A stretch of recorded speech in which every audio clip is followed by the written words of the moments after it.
మాతో వస్తే ఓ 10 సీట్లు వస్తాయి కాబట్టి వాళ్ళు మాతో వస్తున్నారు.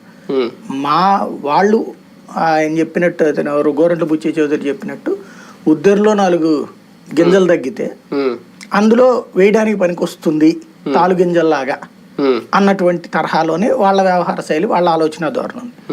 అట్లాగే జనసేన వాళ్ళు ఏమంటారు, తెలుగుదేశం పార్టీకి గత్యంతరం లేని పరిస్థితుల్లో మాతో లేకపోతే అది గెలవలేదు కాబట్టి ఆ భయంతో మాతో పొత్తు పెట్టుకుంటోంది అంటున్నారు. కానీ తెలుగుదేశం ఒక అద్భుతమైన పార్టీ, అది సూపర్ గా చేస్తుంది రాష్ట్రాన్ని డెవలప్మెంట్ కాబట్టి మేము దాంతో పొత్తు పెట్టుకుంటున్నాం అంటున్నారా? లేదు. ఈవెన్ చంద్రబాబు గారు ఏమంటారు, రాష్ట్రం పాడైపోతుంది కాబట్టి పవన్ తోడు నాకు కావాలంటున్నారు. కానీ గతంలో నేను అద్భుతమైన పాలన అందించాను, నా అద్భుత పాలన 2014 నుండి 19 దాకా తీసుకొచ్చిన అద్భుత పాలన మళ్ళీ అందిస్తామని ఏమన్నా చెప్తున్నారా? లేదా పవన్ కళ్యాణ్ కూడా జగన్ గద్దె దిగాలి అని అడుగుతున్నారు తప్పించి 2014-19 పాలనే బాగుండేది అదే తిరిగి తెస్తానని ఏమన్నా చెప్తున్నారా? కాబట్టి అక్కడ వాళ్ళ పాలనకి సంబంధించిన వాళ్ళ దగ్గరనే ఒక క్లారిటీ లేదు.